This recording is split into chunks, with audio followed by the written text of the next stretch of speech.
What's really good, committed hearts? We are live. Girl, I was so excited about reposting this IG live that I totally forgot my intro. So, First off, welcome. yes, welcome, committed friends. I'm your host, Natalie from committedminds.com. And if you're here, it's because you're committed to your goals, mind, body, and soul. And listen, I'm so glad you're here. Now, let's get back to this live replay. We are live for Mind Makeover with my girl Jerisha. Okay, I already see you, Jerisha. Hop on the live. We did it. It's lit. We did it. We made it. How are you, girl? I am good. So we know we gotta do a little icebreaker situation, okay? Okay. So all right. Do you like 90s music? All day. All day. Okay. What was your favorite group or favorite singer back in the 90s? Jagged Edge. Girl. Okay. So give me like a 10-second of one of your favorite songs. Other than Let's Get Married, girl. Nah, I'm just playing. What's my favorite Jagged Edge song? I only got Let's Get Married in my head. Nothing is promised to me and you. So why would we let this thing go? Baby, I promise that I can do. Oh, she tried it! I know y'all see me mess up all them lyrics, okay? I did not know them. I thought I did, but I did not. So let me just skip that whole part, okay? Let's go. Yeah, let's talk about how we met. So, Yeah. Again, I'm Jerisha Wilson, Coach Jerisha. Me and Natalie met in our coaching community, Dr. India Logan, Christian Coaching Academy. She launched it this year, and we met there. All of us who knew the Lord was saying go, we went, and me and Nat met through there, and it's been history ever since. And we met every week, live classes, sharing our highs, our lows, just being super vulnerable and transparent with each other. And it got us to what we're doing today, like, just collaborating because our ultimate goal is to help everybody thrive, to just thrive in life. There's this leader that says you can either, like, there's 3 levels to life. You can either you can either be sinking, surviving, or thriving. And what Jerisha and I are doing right now is helping everyone connected to us level 3, thrive. Do you want to tell the people why you chose doubt, which I relate to a lot, but just go ahead and share your heart. I decided to talk about doubt because I believe that is one of the foundational things that hinders us from not only believing in ourselves, but stepping into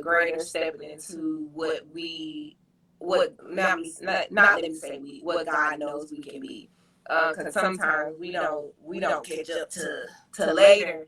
But I think the foundational stumbling block, or one of the basic stumbling blocks for people not moving into their greater, not moving into whatever it is, self-love, being a better version of themselves, is doubt. It's just doubt, and all the things that we go through life and accumulate through life just fuels that. And if we don't diffuse that, or we don't demolish that thing, it will play out for the rest of your life, and then you never get to the abundant life. And like, that is one of my greatest desires, not only for myself but for other people, to live the abundant life that God has promised us to have in life, because life is a gift. So we can't be doubting in these streets, because we're not going to get there. Yo, I know we say we can't be down in the street, but when I tell you that I struggled, I believe doubt has been a life struggle for me. Yeah. Like, no cap, doubt, low self-esteem, not being able to see myself. Up until today, I'm winning the fight by God's grace, but it is it has been throughout my life a fight, and sometimes we need to take a look back and be like, why was it such a fight? Like, what is the story that I'm telling myself? What is the narrative that I'm telling myself? How am I seeing myself? You know, so. And I think you made a good point, and I'm glad you clarified that because you said it's a fight. And I'm not saying demolish it and never have to see it again. Mm-hmm. That doesn't happen. It's going to come back up, but you decide to fight back, and you decide to go against it, which is that fight. And it is a struggle. It is a struggle, and for many different reasons. Most of the time, 9 times out of 10, when we struggle with doubt, when I struggle with doubt, it comes from a seed that was planted as a child or way back when, and it keeps resurfacing, or maybe somebody else tried to plant it, or whatever it is. It starts as a seed and it just continues to try to come back, but you gain power, as Natalie is talking about. You gain wisdom and authority over that thing, so it won't hinder you from moving forward. For sure. So if I were to ask, I mean, you go how vulnerable you want to go, but if I were to ask, do you remember like a season in your life, like whether maybe it was childhood, high school, whatever, do you remember like a specific season where you were like, your doubt was taking over? Child, yeah, it was in March. We ain't even gonna go that far. That's too long. No, but I would say the most recent is the beginning of this year when God was challenging me to step out and believe in myself. Actually, I lied. That was so the first go around was in 2020 when the pandemic happened. I had quit my job because I was so stressed out. Like anxiety was on 90,000. It was just not a great space, and I had quit my job because it was so stressful. And I remember vividly the Lord telling me and showing me, like, this is your opportunity to believe in yourself, invest in your dreams. I got you. Let's do it. Oh, it was all good for about 2 weeks, and then not only my thoughts of doubt, but the people around me thoughts of doubt. That don't make sense. It's a pandemic. You need a job. All these seeds. And it drove me into fear. Like you say, doubt has been your struggle all your life. Fear has been my struggle all my life. So they really fuel each other. And so during that time, from that moment on, I was just doubting. I was like, I'm not going to be able to do it. I don't have the resources. I can't, I don't know. Like doubt makes you, it's going to sound bad, but doubt makes you get real slow sometimes. Like it's crippling to where you can't think for yourself. Like you have answers, but when that doubt kick in, you just be like you don't have nothing. You ain't never lied. That's how it was for most of 2020 up until about March this year. Like when it really just like I was like I cannot doubt anymore because actually I don't even have anything else. Like what do I got to lose? You know? Well, you know what? You know when you just said what do I got to lose, it made me realize that I guess in March, because I guess we're talking about the fact that we signed up to CCA, right? Okay. So when we signed up, because just like Jerisha told you at the beginning, if you're just logging in, hey, what's up? We met in our community of life coaching certification. And me too, like when I signed up for CCA, it was definitely a leap of faith and kind of like me just, okay, you know what?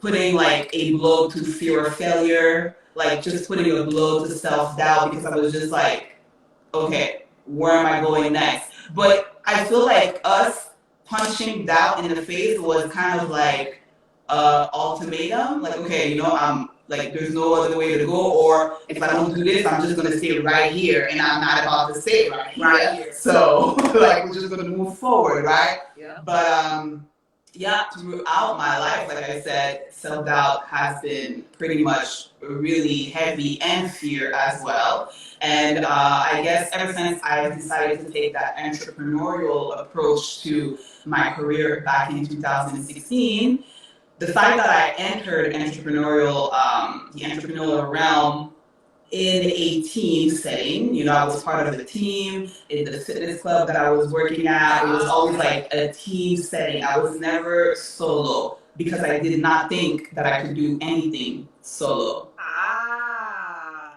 Like nothing. Like it was always as part of a team. Always like I could. People would tell me, "You're not like."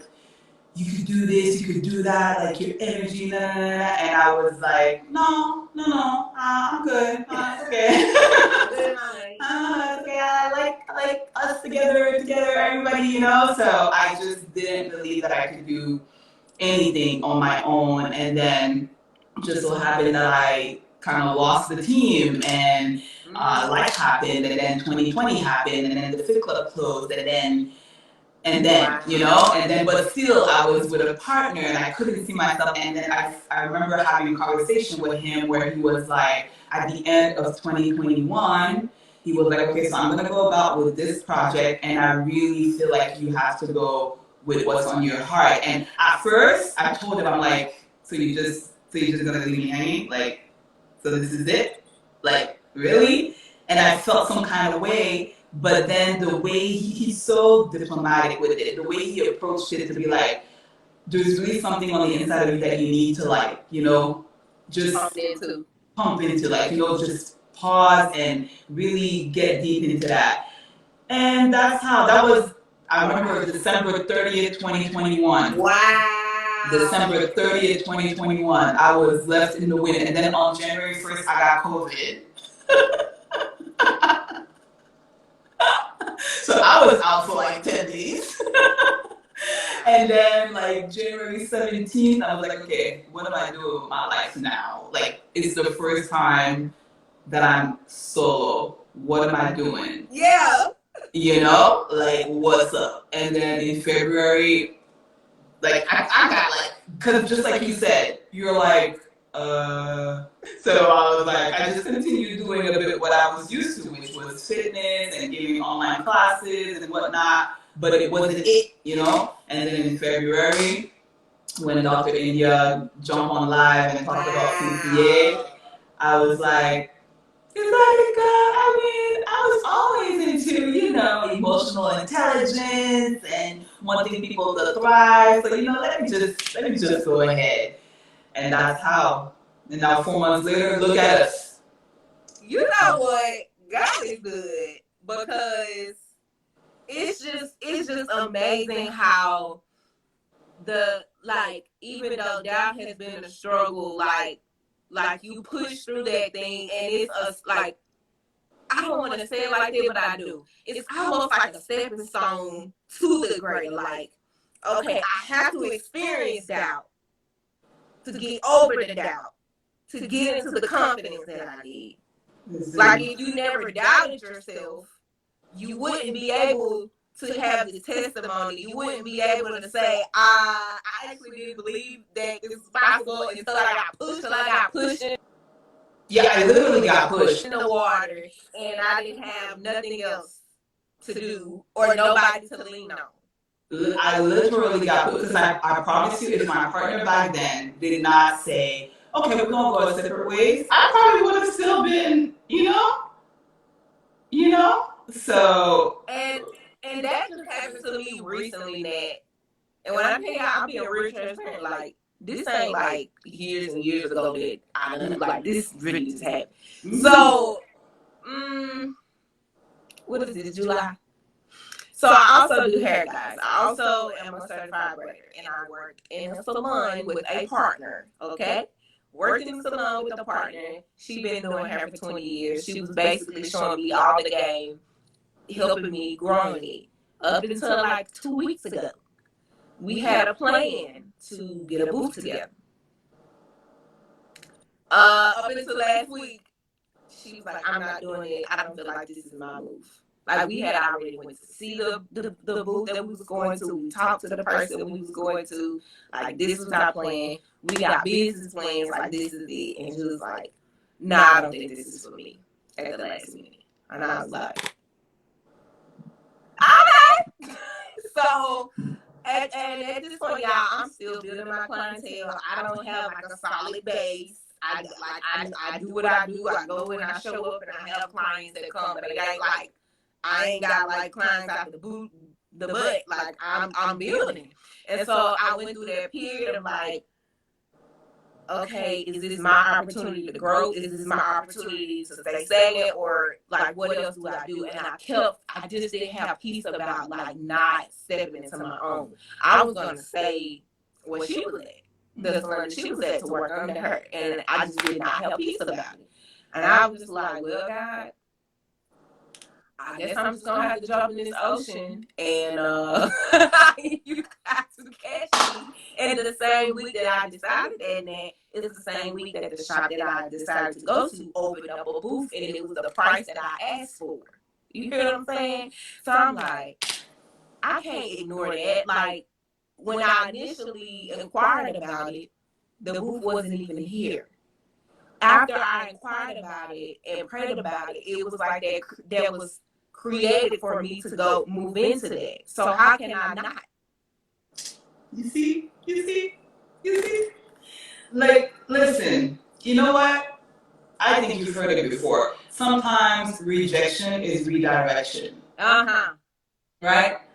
And your story reminds me of how I actually even got in entrepreneur. Like, I was the type, because I did not believe in myself and the potential that God has placed on the inside of me. I was the type, I went to school, I was a youth worker, working in the community. I always knew I wanted to help people and have an impact on people's lives. That was clear to me from the get-go. Like, I was not going to stay in an office. Like, that was clear to me, to be like, where the people at, okay?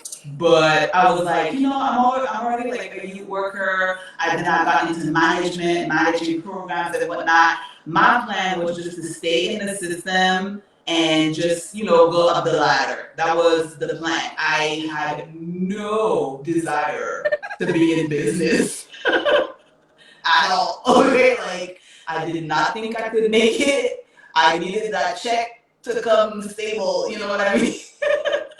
So I had no desire. And again, that was back in 2016. And again, similar like you, my good friend, he just decided to start this business venture, and he was like, "You'll not come on board." And I was like, "Nah, I'm just gonna, I'm gonna support you, like, I'm just gonna support you, but I'm not." And then he was like, and it wasn't a fitness, so he was like, "Yo, you're so passionate about fitness, you're so good at this, we need you on the team." And I was training at this spot. And he was like, "Okay, you don't want to come to my spot? How about I create the same business model where you're actually training at? You're already here." And I'm like, okay. I mean, if you want to bring it here. It's not going to change anything from my little routine. I feel comfortable. Because a lot of the things about self-doubt is not wanting to get out of your comfort zone, right? So I felt comfortable. You were bringing it to where I was. Cool. He brings it. I signed up the contract. 2 weeks later, the clothes were closed off. I signed a whole new contract. Okay. And he'll be like, "What the heck? Like, what is this? God, what is happening right now?" And he'd be like, "I'm trying to help you, ma'am."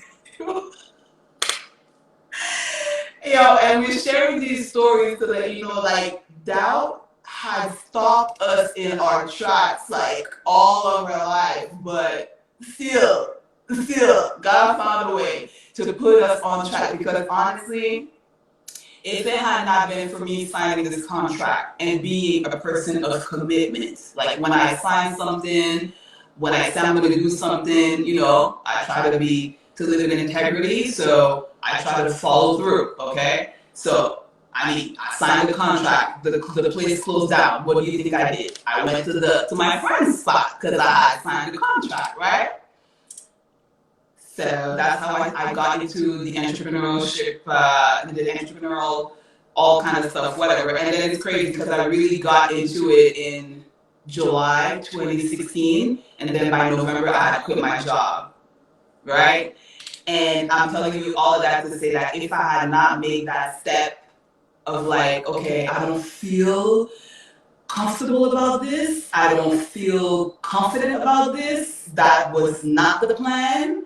But if I had not made that jump, I look at my life for the past 6 years. Wow. If I was not an entrepreneur, I do not know how I would have done it with my sons. I do not know how I would have done it through that separation because I had to be, that single mom. I do not know, like, that time freedom that being an entrepreneur brought me. I do not know what I would have done if I would have stayed in that 9 to 5 mindset. And nothing wrong with 9 to 5. It's just that time freedom with everything that I went through in the past 5 years. If I did not have that time freedom, I would have lost my sanity. Like, touch on that.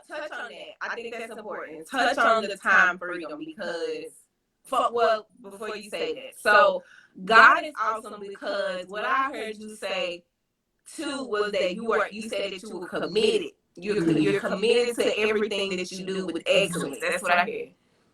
Hey, yeah. Hey, girl. God used that virtue in you to overcome doubt. Yeah. And that's what it's about, and that's what I do want to paint a picture. Like, it ain't that we're saying overcome doubt so you won't see it again, overcome doubt so you won't experience it. No, you have to overcome it by being committed to the bigger goal, or even just being committed to who you are as a person. Or to the contract. Yeah. She holds herself to a certain standard, she has integrity, and she gonna follow through on her word. And that's what she did. And God used that beautiful piece, that beautiful virtue in her to be like, okay, now overcome this doubt so we can keep it moving. So don't think that you don't have any virtues that God cannot use to push you over that doubt. It do seem crippling sometimes. It do feel like you're never going to get over it. It do feel like, oh my God, this is always coming up. But God will use the strengths. I don't want to say the good things, the strengths that you have to be like, okay, this is what we're going to use to drive you over this hump. Yeah. No, man. You painted it such a beautiful picture because honestly, before it was just me being committed to being committed. And then we talking about doubt, overcoming doubt, like even in the spaces, like speak to the people that may be like, let's say that they overcame the first hurdle of doubt. Okay, they stepped out on faith, they did what they needed to do, but the consistency is not there, or they don't see the whole picture of the 6 years that you have seen, right? And they value that time, but time and money don't always be in sync. Like, you might have the time, but you don't have the money. You might have the money, but you don't have the time, right? So speak to your experience on how that time and freedom groomed you to be the entrepreneur you are, and help you continue to push through that doubt when it's dry seasons or when it don't look good. Does that make sense? It makes total sense because dry season has come. We still in somewhat of a desert, but listen, what the time freedom has allowed me to do. Like, we're not going to touch today based on like my life experiences, because I don't have time for that. But what it has allowed me to do when it comes to doubt, the fact that I had the time to focus. First off, the fact that I had the time to stop and reflect on my day. I had the time to stop and reflect on how I reacted to a certain situation, on how certain situations made me feel. Because sometimes we're on the go, and we don't even have the time to stop. We don't even take the time to stop. So a lot of people think that they are self-aware, but are you though? Because to be self-aware is you have to allow yourself to reflect on the event, to reflect on your emotions, to be aware of how you are behaving and assessing everything. So I had time to do that. If I would have like a conversation with somebody that made me feel some type of way, I had time to reflect on why it made me feel some type of way. Even when I did not have the language that I have today with emotional intelligence or whatnot, I still had time. And then I had time to get to actually into fellowship with God. That was like for the past 2 years where I really got rooted and anchored in the truth of his word. So the cream that I needed to really be anchored in my storms, because the storms, they will come. The storms are coming. They're coming, but how am I behaving in the storm? that was the time that I had, the time freedom that I had to really get the truth that I needed to get the truth of who I was, to be anchored in that identity. Like once you have the time to prioritize what is the most important, it just changes everything. When I have the time for my sons to like really take the time to talk to them, to go pick them up at school when the bell rings, not because they have to go to like after school service, because I'm there, I'm available. So it's not just we get home and then take a bath, eat, and then go to sleep. Like we have time to talk, and I get to know them and help them through that transition, because as I pinpointed, I just got through a separation. So to be able to be there, time freedom is priceless. It has shown itself to be priceless to me. Wow. Like, time freedom brought me peace. Time freedom brought me clarity. Time freedom brought me, it brought me closeness with my son. Time freedom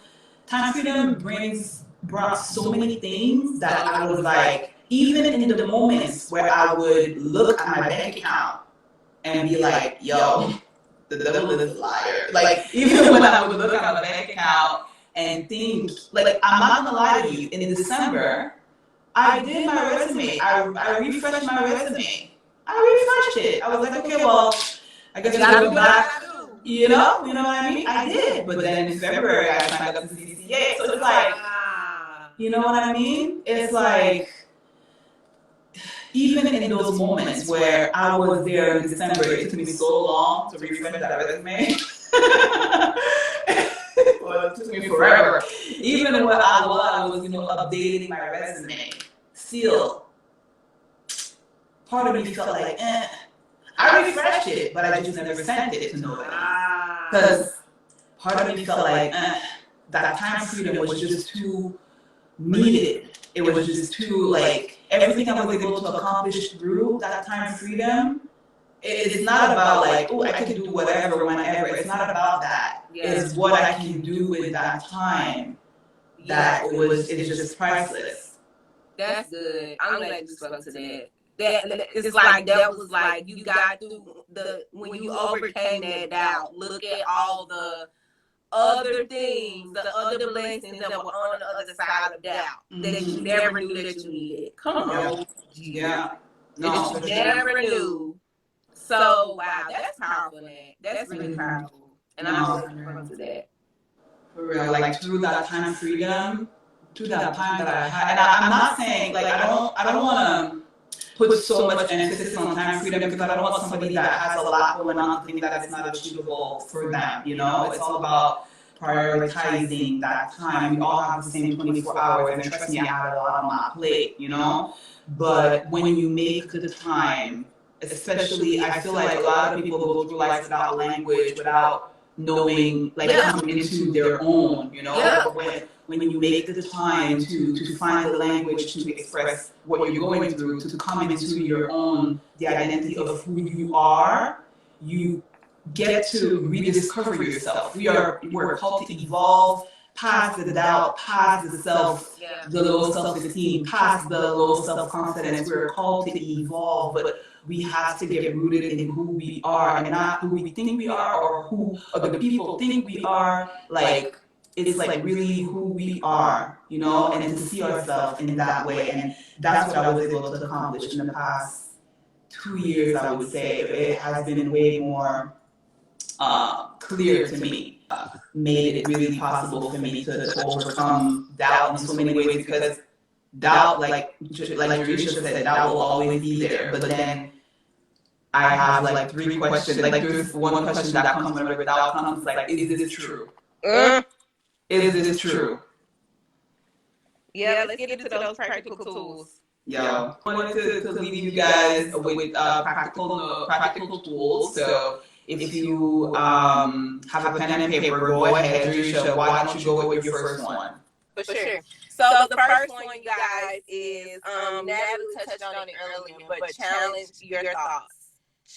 Be skeptical of your thoughts. And what that means is evaluate your thinking. And I don't mean just, I'm going to just think about my thinking. No, like, when these thoughts pop up in your head, write them down.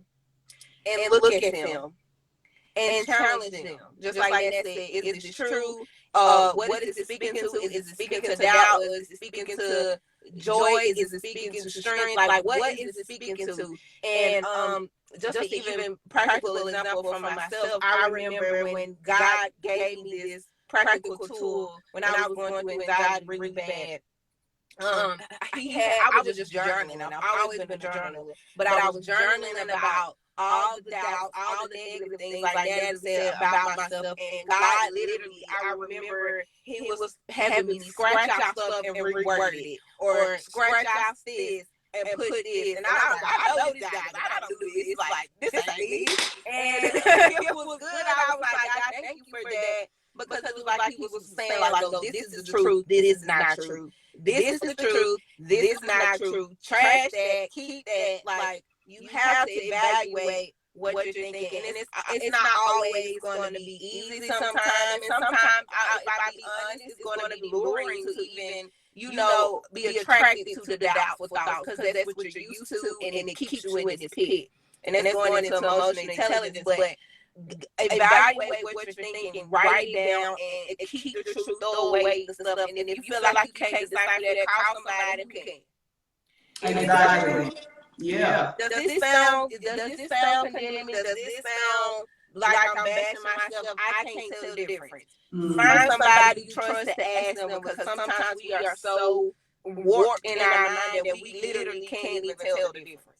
Mm-hmm. And be open to what that person says. Because sometimes that will have you in a pit hole so deep that even I had friends tell me one thing about myself, that I could do this, and I wouldn't listen. Like, whatever, okay? I wouldn't receive it.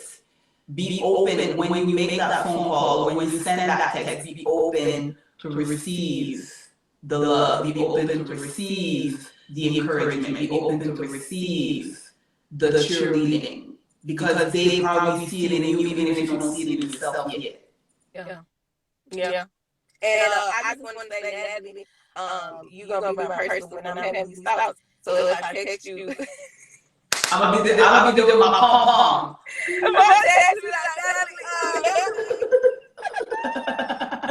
I'm gonna be ready with my pom pom, girl. I got you. Okay. All right. Practical tools number 2. Practice self-compassion. Give yourself some grace. Okay. Give yourself some grace. Listen, doubt probably is universal. Okay. Everybody got doubt, even the ones that you look up to. If they're honest and vulnerable enough, they will tell you that they got doubt. Okay. So just practice self-compassion. Tell yourself that it is a norm, that it may not go away, but you're going to get tools to overcome it and to deal with it. Fear of failure is a norm, but you're going to practice being kind to yourself, so you're going to get over it. The reality is, when we do mistakes, that's how we learn, right? So we grow, we learn from our mistakes. So just remember that it is the norm. Give yourself some grace, no condemnation. Like, we all go through it, and we're just right here just dealing with it openly. Okay, so that was practical tool number 2. So listen, let's just bring it back. The first one that Jerisha told us was to evaluate your thoughts, monitor your thoughts. Okay, and if I could add one connected to that, identify your values. Like, what is that? Listen, what is it that you value? Because let's say for me, I value peace. I value peace above a lot of things, okay? So because I value peace, even if something is out of my comfort zone, for example, I was not the type, I did not like to confront people. I am a recovering people pleaser, so I always wanted people to like me, but that's for another life, okay? That's for another life. That's about real life. Listen, I really doubted myself. I thought I could have confrontation in a productive way, you know? Yeah. I thought I couldn't. It really brought me out of my comfort zone. But then I value peace so much that I had to, you know? Yeah, that's good. I had to. So even if doubt was there when it comes to like my ability to have the conversation with the person, thinking about how they're going to react, thinking about all of these things, peace was on top. Yeah. So, Amen. you know what I mean? I had to do what I had to do. So if you monitor your thoughts and then you identify your value, that's a dope combo, okay? So write that down. Write that down. And then I spoke about give yourself grace, right? Give yourself grace, and maybe what can attach to that is the reality that we are our harshest critic. Us, like.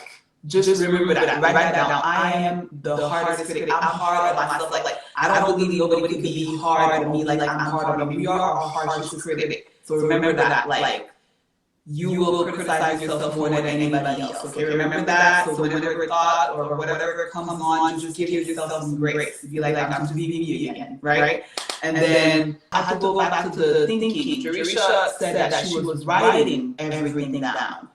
Journaling is another note you need to take note. Like journal, keep a journal of like what is stopping you, what doubtful thought, keep a journal. I think I'm gonna stop talking right now. Okay, because I want to speak to that because this came to me. Some people, and maybe some people on this live will watch this live. Y'all be so quick to journal what other people do and journal what other people have done to you. How about you journal what you think about yourself just as much as you do all the other people's thoughts towards you. Yes, that same energy. And I'm speaking out of love because we have a quickness to be in offense and want to write down the offenses from other people, but write down the offenses of yourself and address them. Yes. Oh, we spoke about them remembering past achievements. Remember? Yes. You got some wins under your belt, okay? Ooh, listen, whether it's at school, at work, whatever, like as a parent, you got some wins under your belt. Remember that you can do it, whatever it is, okay? And the more you overcome stuff, like I remember when I went through my separation, I never thought I could have accomplished the things that I did as a single mother. And I'm like, ooh, if I can do that, right? I did it all. Okay.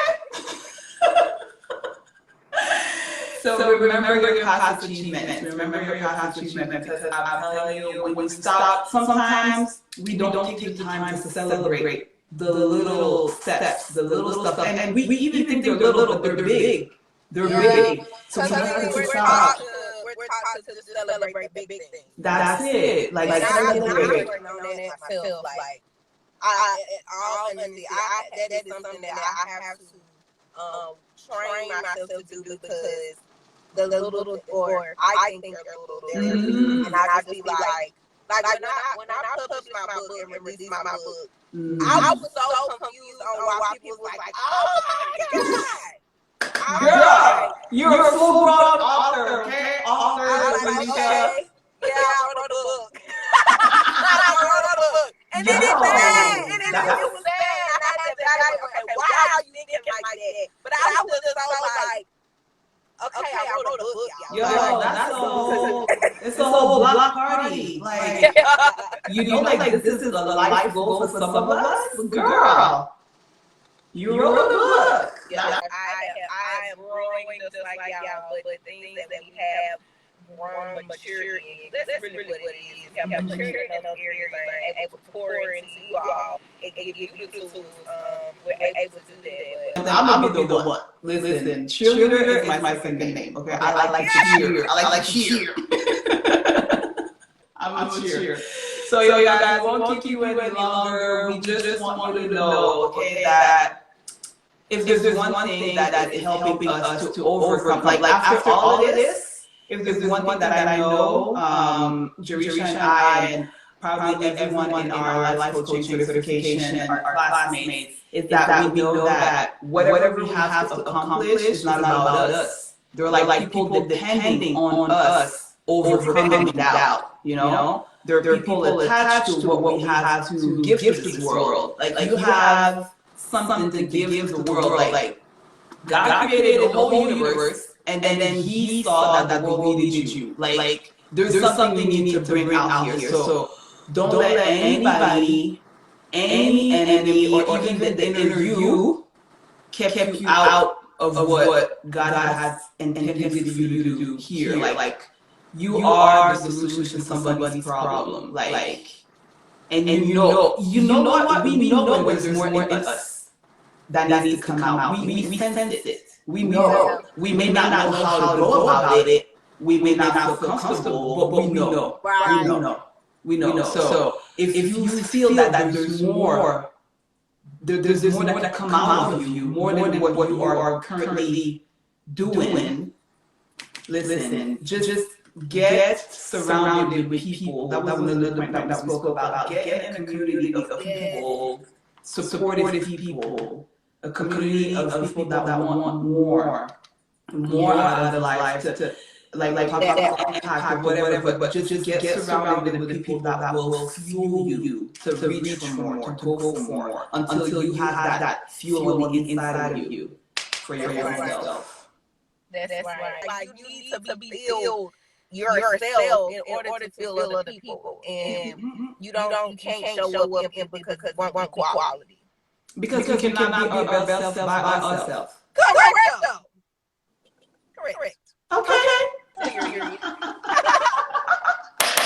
All right, girl. Thank you for doing this with me. Yes, thank you for the invite. I love you. Yeah, I love you, girl. You spoke to my soul, and I think you spoke to the people. So I think we did. So I think we did. All right. Until then, love to life. Peace. bye, guys. Bye. So committed. If you made it until here, I just want to say that you're the real MVP, because the echo and the sound quality during that live was something else. So my love for you is real, real. But stick with your girl, because I invested in a mic. So sound quality of season 2 will be much better. Now, if you got any tips and tricks for your girl, drop them in the comments, because I still got 5 episodes of season 1 to edit. This was my first ever video posted on YouTube, edited by yours truly. What? It's a growth journey. So thank you for taking the ride with me. Don't forget to like, share, subscribe, do all the things. Okay? Love you. Bye.